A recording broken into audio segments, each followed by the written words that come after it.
राधे राधे दोस्तों। आज मैं औशानी माँ की कथा लेकर आई हूँ। ये कथा मैं अपने भाषा में सुनाऊंगी, आप सुनिए। औशानी मैया की जय। एक गांव में एक बूढ़ी रहत रहनी। वो अपने बेटा पतो और एक बंदरिया के साथे उनकर इतना परिवार रहे।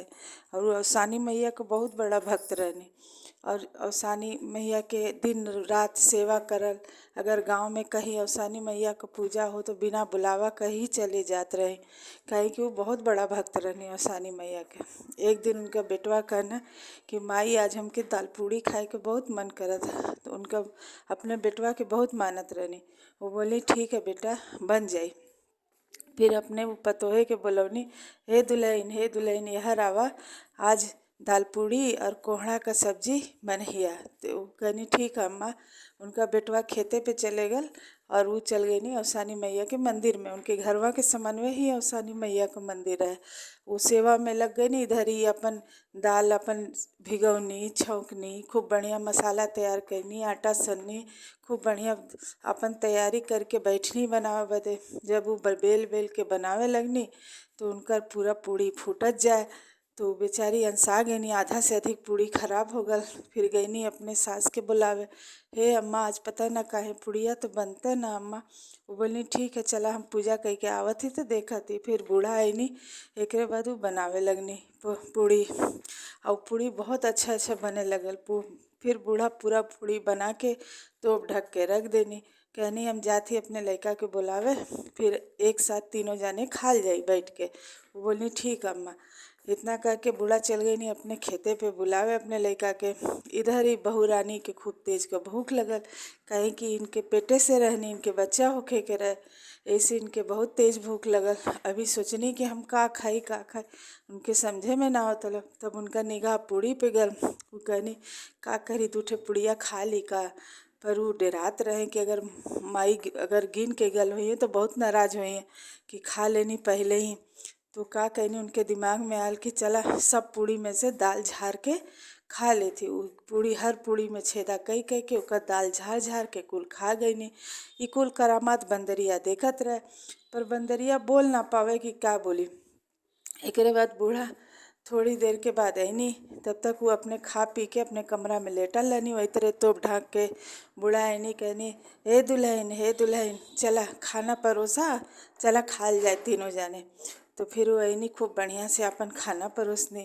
दाल पूड़ी कोहड़ा की सब्जी अचार चटनी खूब बढ़िया 3 थरिया परोस के ला के बैठ गई नी लेके खाए। फिर उनका लड़का एक कोड़ तोड़ के जैसे मुंह में डालना, कहते अरे माई हमें तो दलिया है ना। कहती नहीं बेटवा हम तो खूब बढ़िया भर भर के बनौले रही। कहते देख ले ना है। तो फिर बूढ़ा अपने थरिया में देखे लगनी पूड़ी में, दाल पूड़ी में पूरा उनमें दाल रहबे ना कल। फिर अपने पतोहे से पूछनी कि अरे दलिया सब कहाँ चल गए के अंदरवा से। कहनी कि हमके का पता, हम तो अपने कमरा में जाके आराम करत रहली। फिर एक बाद वो कहनी कि अरे माई जब तू पुड़िया बनावत रहू ना तो बंदरिया देखत रहे, लगा तो बंदरिए खैले हुई। बंदरिया वही जब बैठ के सुनत रहे। ओके बड़ा दुख भल बंदरिया के कि हम खैबो ना कैली और हमरे ऊपर इल्जाम लगाओ थी अपने खा के। ओके बहुत तकलीफ है। बंदरिया मन में ठान लेलक एकर बदला तो इनसे हम लेबे करम। अच्छा चला ठीक है, सब खाई पी लेला। कुछ दिन व्यतीत भल, उनके लइका भल, खूब खुशी मनावल गल। सब खाए पिए नाच गान सब खूब बढ़िया भल। फिर जाके वो अपने कमरा में सुतनी अपन लइका लेके। बंदरिया बेचारी गुस्सा तो रहबे कइल। एकरे बंदरिया तो नाराज रहबे कैनी। तो का कैनी उनका लइका जाके और अपने मुँहे में दबा के लाके और औशानी माई के गुफा में ले जाके रख देनी। और सानी माई का मंदिर उनके घरवा के समन्वय रहे और वो इसके नीचे मतलब जाके गुफा रहे वही के अंदरवा डाल के रख देनी। एक बाद सवेरे खूब ढूंढैया भल, भाई लइका मिलल ना, रोवन पीटन मच गल, भाई लइका कहाँ गल। सब अच्छा रो पीट के 10 दिन तक ढूंढला। एक बाद सब शांत भल। फिर दूसरी बार उ गर्भवती भैनी, फिर खुशी मनावल गल। फिर राती का बंदरिया मुँहे में बच्चा दबा के ले जाके औशानी माई के गुफा में रख देला। अब वो बड़ा फेरे में सब पड़ल कि भाई बच्चा कहाँ जाता। उनका पति तो खूब गुस्साए के उन पे इल्जाम लगावलन कि ये अपन लइकन के खाई जाती है, लगा था ये डाइन है ई उ। अच्छा सब समझौला गांव वाला कि नहीं ऐसा ना भैया, ऐसे मत करा, ऐसे ना बोले के चाहिए। फिर एक बाद सब रो पीट के शांत भल। फिर तीसरी बार वो गर्भवती भईनी। अच्छा एदा पारी उनके बच्चा रहल। फिर भैल उनका बच्चा। फिर खुशी उसी मनावल गल, सब कुछ भल। और उनका लड़का उनका माई बोलनी कि एदा पारी माई हमन एकरे कमरा में ही सुतल जाई, देखल जाई कि आखिर ई बच्चा अपन खुद खा जाते कि कोई और ले जाता। एकरे बाद रात भल सबका आँख लग गल। फिर बंदरिया उठा के ले जाके तीसरा बच्चा भी गुफा में रख आइल। अब इनका पति इतना गुस्सा गई ना कि मतलब कहना कि आखिर बच्चा जात कहाँ, यानी कि यही खा जाती है, डाइन ही यही लगत है। अब उनके मारे बदे तलवार उठाई ना कि हम काट देव, हमरे घर में डाइन ही है यू। उनका माई समझने की गलत बात है, ना ऐसा ना है। पर भाई सब समझैला तो कुछ देर बदे वो शांत हो गई ना। पर उनके गुस्सा तो रहल कि राती के हम मारब और कोई ना जान पाए।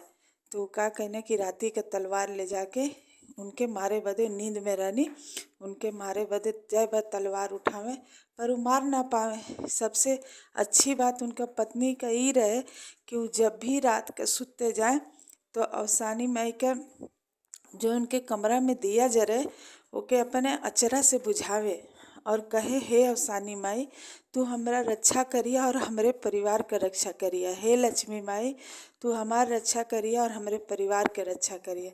यही से जय बारू तलवार उठावे दिया जर जाए और जय बारू तलवार नीचे करे दिया बुझ जाए। यही कहती वो मार ना पैना। और सुबह हो गल। एकरे बाद जब सुबह हो गल एकरे बाद जाके अवसानी माई के पास एक नीम का पेड़ रहा, वहाँ जाके बैठ के बेचारे रोवे लगना।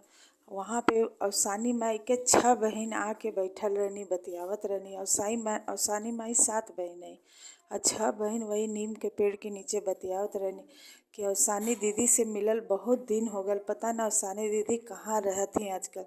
तब तक अवसानी माई प्रकट हो गई नी, कहने कि हम तो यही जो है का करी 3 ठे लइका हमरे पास हो के पालत है। कहती तू लइका काहे पालत हो। तो बतावे लगने कि एक ठे मेहरारू है, वो आस्तिक भी है और नास्तिक भी है, दोनों है। वो धार्मिक जैसे कि धार्मिक भी है, धर्मी भी है और अधर्मी ऐसा नहीं है कि जब वो अपने अचरा से दिया बुझावे तो हमेशा कहे कि है अवसानी मैया तू हमारे परिवार का रक्षा करिया और हमरो रक्षा करिया, ई कह के वो दिया बुझावे। यही से वो धर्मी है। और अधर्मी ऐसे है जैसे कि वो कहे सास दाल पूड़ी बनौनी और वो पूरा दाल झाड़ के खाए के और बंदरिया पे इल्जाम लगा देला तो अधर्मी है। यही से वो अपन कर्म भोगत है। तो यही से उनका हम तीनों लड़का पालत है। ये सब बतिया वो उनका लड़का सुनत रहना। वो जाके अपने माई से बोलना कि माई इकर गलती से आज तीनों लड़का हमार अवसानी माई ले रही। तो एक बाद बूढ़ा पतो उनका लड़का तीनों दौड़े दौड़े वही नीम के पेड़ के नीचे गई ना। वही जब माई रहनी उनके गोड़े पे गिर के खूब माफ़ी मांगे लगना, हे अवसानी माई हमार पोता के लौटा दा, तहार हम बहुत सेवा कैले ही। उनका पतो अपन गलती माने लगल कि हम आज के बाद कभी ना केहू पे इल्ज़ाम लगाए। तो फिर एक अवसानी माई कहनी कि तू बंदरिया पे इल्ज़ाम लगैलू, बंदरिया के कितना तकलीफ वाला है, ओकर दुख जैसे तोके सब गांव वाला इल्ज़ाम लगे ना वैसे तू उन पर लगैले रहलू, तो वही का तू कष्ट भोगत हो।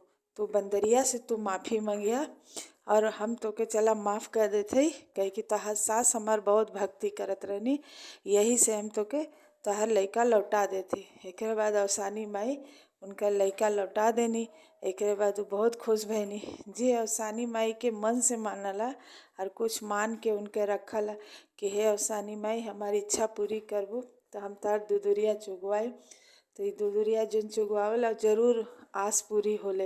ये बृहस्पति के 7 सुहागिन 21 सुहागिन बुला के और ये दुदुरिया चुगवाल जाला। अवसानी माई सबको बहुत जल्दी सुने नहीं, आपो का बहुत जल्दी सुनिए जो भी इच्छा हो। चला ये कथा यहीं समाप्त करत थी। सबके राधे राधे, सीताराम, अवसानी मैया की जय। अगर आपको ये कथा पसंद आया तो मेरे चैनल को सब्सक्राइब और लाइक ज़रूर करिएगा। मैं आगे भी बहुत अच्छी अच्छी कथा लेकर आऊँगी, कुछ अपने भाषा में कुछ अपने हिंदी भाषा में लेकर आऊँगी। चलिए आप सबको राधे राधे, राम राम, अवसानी माता की जय।